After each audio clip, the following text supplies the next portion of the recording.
Halo, halo Bung Rocky. Kita ngobrol lagi hari ini. Saya kira kita lari sedikit dari soal politik, tapi soal serius juga ini karena berarti ini politik kependudukan. Saya membaca statement dari eh, Kepala BKKBN. Ini kebetulan kalau saya lihat titelnya, beliau ini juga seorang dokter spesialis ini soal spesialis kandungan ya, SPOG ini ya.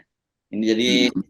urusannya begini. Dan dia mengingatkan bahwa Indonesia itu ada kemungkinan ada tanda-tanda, belum sampai ke level itu, ada tanda-tanda akan menyusul Jepang dan Korea itu resesi seks.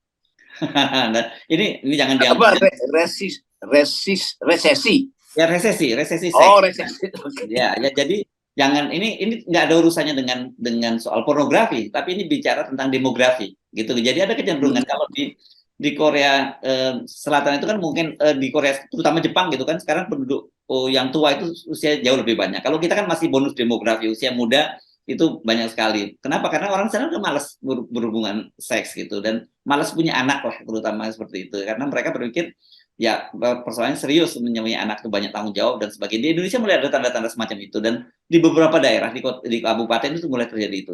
Di Yogyakarta dan sebagainya, di Jawa Timur itu sudah mulai pertumbuhannya itu sekarang rata-rata satu pasangan itu mungkin ada yang 1,9 anaknya, ada yang rata-rata punya anak satu gitu atau cuma dua.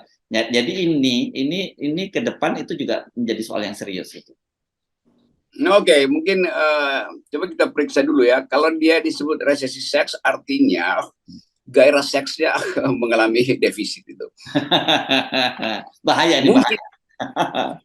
tapi Ya. saya kurang yakin itu tuh. Kalau ada resesi dalam soal uh, keinginan punya anak itu mungkin ada karena orang fokus pada profesi, orang melihat bahwa beban ekonomi tinggi itu. Tetapi seringkali juga terjadi trade off, keinginan seksualnya tinggi tapi keinginan untuk membina keluarganya yang rendah gitu. Jadi tetap kalau karena soal seks itu drive manusia yang paling dasar itu. Saya nggak pernah percaya ada resesi daya seksual gitu kan. Karena bahkan orang yang mengalami resesi seksual dia cari kimia untuk meningkatkan libidonya tuh.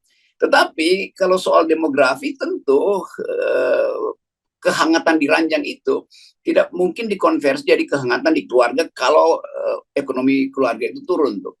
Jadi sebetulnya lebih tepat sebetulnya bukan resesi seks tapi resesi reproduksi gitu. Jadi reproduksinya berkurang tapi seksnya tinggi, seksual drive-nya tinggi kan.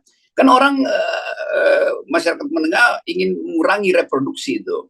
Jadi memiliki anak dianggap sebagai beban ekonomi itu dan kegembiraan individual mungkin terganggu. Tetapi kegembiraan seksual tidak ada hubungannya dengan soal tadi itu. Jadi ini soal istilah aja yang mungkin kita akan cari keterangan baru. Tetapi di dunia memang ada kecenderungan itu, kecenderungan depopulasi itu. Dan sifat depopulasi itu macam-macam, mungkin karena kemiskinan, mungkin karena memang fertilisasinya menurun. Tetapi bagi Indonesia, problemnya adalah bonus demografi yang dieluk-elukkan itu bisa berubah menjadi resesi populasi justru. Karena yang disebut bonus demografi kan mesti ada yang diinvestasikan supaya dapat bonus. Yang kadang-kala juga istilah itu bukan salah tuh bonus demografi itu. Kalau disebut bonus demografi artinya soal itu hadiah dari pemerintah tuh. Padahal dalam terminologi teknisnya yang disebut bonus demografi itu adalah kemampuan dari sebuah generasi untuk bersaing dengan generasi di luar negeri. Itu artinya generasi yang ada di kita itu harus ada dividennya tuh. Jadi istilah teknisnya demographic dividend. Dividen yang kita peroleh karena secara demografis masyarakat pekerja kita itu terdidik tuh. Jadi itu intinya. Nah, paling lebar soal resesi ini bisa menimbulkan interpretasi bahwa masyarakat Indonesia udah masuk pada keinginan untuk lebih individual gitu. Nah, yang mesti kita periksa apakah keinginan menjadi individual itu nggak mau terganggu dengan anak, keluarga itu disebabkan oleh mindset yang berubah atau karena tekanan ekonomi yang memburuk kan Nah, itu. itu yang menarik, itu Gitu. jauh lebih menarik itu. Ya, ya. Ya, ya. Dan saya kira ini soal serius kan, karena di tengah situasi sekarang ini pasca pandemi, kemudian juga banyak sekali kita membaca di media terjadi PHK PHK ya, bukan hanya pada pada level startup yang juga jadi persoalan. Kalau itu lebih pada model bisnisnya yang jadi persoalan, tapi juga pada bisnis-bisnis yang konvensional gitu. Kita tahu misalnya kayak terutama garment itu kan juga sekarang besar sekali terjadi PHK, Bung Rocky, dan juga di sektor-sektor lain. Itu bebannya di situ sebetulnya. Kalau saya perhatikan orang kan Indonesia itu tetap tradisi ya banyak anak artinya banyak rezeki itu kan. Nah, kalau dia berubah kekurangan rezeki berarti harus kurangi anak itu. Dan itu soal kulturalnya di situ. Tetapi jaminan terhadap mereka yang menginginkan bayi yang bagus juga harus dijamin oleh sistem kesehatan kita. Jadi masyarakat mungkin menganggap karena sistem kesehatan itu tidak bisa menjamin bahwa janin dari si ibu itu bisa tumbuh secara bagus sehingga menimbulkan potensi untuk jadi dividen demografi. Dia berpikir bahwa ya udah mending saya tunda kehamilan dan itu artinya menunda pertumbuhan ekonomi yang bagus. Dan itu yang menerangkan misalnya data Kompas kemarin bahwa berapa 68% penduduk Indonesia itu tidak punya akses pada gizi, itu juga jadi kalkulasi dari masyarakat kelas menengah tuh. Kan mereka nggak ingin anak-anak mereka itu tidak mampu untuk bersaing dengan ya anak-anak yang ada di Thailand misalnya atau di Vietnam tuh. Ini perbandingan dari kelas menengah yang menganggap bahwa anak itu adalah investasi ekonomi itu. Dan bagi mereka justru menganggap bahwa itu akan jadi divestasi nanti kalau ternyata sistem kesehatan kita tidak menjamin akses pada nutrisi itu. Jadi kalkulasi-kalkulasi kelas menengah udah masuk sama dengan kalkulasi orang di Korea Selatan, di Singapura, segala macam itu. Tapi di rakyat bawah itu bukan itu isunya. Isunya adalah sediakan basic needs. Ya, ya. Ini menarik kan. Memang itu yang Anda sebut tadi itu dimuat di Kompas beberapa hari yang lalu ya, yang disebutkan bahwa separuh lebih dari masyarakat kita tidak mampu makanan yang bergizi ya, tidak mampu menjangkau makanan yang bergizi. Ini saya kira itu justru sangat serius ya bagi bangsa kita. Justru yang kita khawatir punya banyak anak tapi kemudian nutrisinya tidak mencukupi, yang terjadi adalah stunting gitu ya. Ya itu kalau itu hubungannya langsung. Kalau nutrisi menurun itu artinya produksi hormon-hormon reproduksi juga menurun tuh kan. Kalau kualitas ereksi atau kualitas gairah pada perempuan itu tidak paralel dengan gizi, itu lebih real penjelasannya tuh. Kan gizi itu mempengaruhi daya seksual kita tuh selain imajinasi itu. Jadi itu fakta-fakta semacam itu yang mesti kita uji. Ini lama-lama kita jadi seksolog sekaligus demografi nih. Ya. Tapi kira-kira begitu kan. Orang yang kekurangan gizi juga secara natural tidak mampu untuk memproduksi generasi yang otaknya bagus, generasi yang diharapkan sebetulnya kan. Jadi alam memang sudah mengatur kalau gizi kurang itu artinya kualitas sumber daya manusia yang dilahirkan oleh sebuah keluarga itu pasti menurun. Dan itu yang akan membatalkan bonus demografi. Itu uraian teoritisnya kira-kira begitu.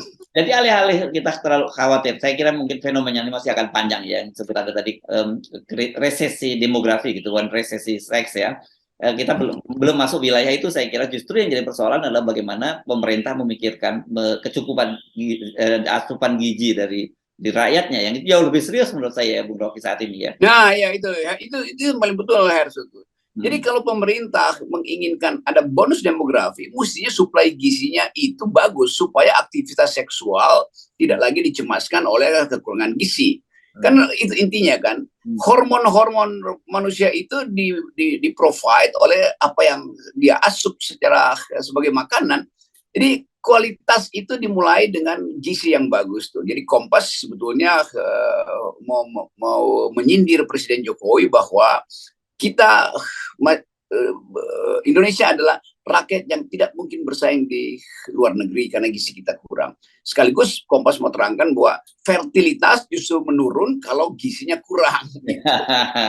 Kita belum masuk fenomena itu saya kira ya. Saya teringat laporan di majalah Times waktu itu di Cina beberapa waktu yang lalu yang sebut ada fenomena kalau di Cina yang disebutnya DING, double income no children gitu ya. Jadi semua dua-duanya bekerja. Tapi mereka tidak mau anak, itu kesadaran sendiri. Kenapa? Karena mereka berat, beban hidup di sana sangat berat gitu. Di Indonesia kan kita beda, negara kita ini kan negara extended family gitu ya. Masih ada kita susah hidup tapi masih ada keluarga yang membantu dan sebagainya. Dan Saya kira selama ini yang itu juga yang menyelamatkan pemerintah, bukan hanya jaring pengaman sosial, tapi jaring pengaman keluarga ini saya kira kan sangat dominan di Indonesia. Itu yang menyebabkan kita masih bisa bertahan sebetulnya, karena social safety net secara antropologi tidak pernah hapus dari kebiasaan kita untuk saling membantu tuh. Nah, kepentingan masa depan itu kan yang kita sebut sebagai hak generasi itu. Jadi kalau pemerintah gagal memberi nutrisi, itu artinya pemerintah melanggar perintah konstitusi, yaitu cerdaskan generasi, cerdaskan rakyat, pelihara fakir miskin. Jadi data Kompas itu juga bisa dipakai sebetulnya untuk mempersoalkan kalau begitu selama 7 tahun apa yang dikerjakan oleh pemerintah tuh. Oh ada infrastruktur, iya, tapi itu tidak ada hubungannya dengan bonus demografi. Bonus demografi bukan bonus fondasi atau bonus baja. Ini bonus otak sebetulnya tuh. Itu yang dimaksud dengan bonus demografi itu. Ya, saya kira kita sekarang ini masih belum terlalu khawatir lah dengan soal itu. Kita justru masih punya sumber daya manusia yang cukup besar, tapi PR kita justru, PR pemerintah adalah bagaimana sumber daya manusia itu menjadi manusia yang berkualitas, dan itu dimulai dari asupan gizinya yang mencukupi.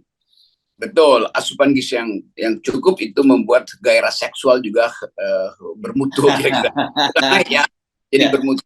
Dan itu potensi untuk menghasilkan generasi yang berpikir. Kira-kira itu yang kita maksud. Jadi resesi seksual itu berbeda dengan resesi reproduksi. Kalau resesi ekonomi real kita hadapi, itu akibat dari kebijakan yang dulu. Yes, oke. Terima kasih Bung Rocky dan semuanya kita mulai 0%. Ini suplemen, ini edisi suplemen. Oke, thank you Bung Rocky.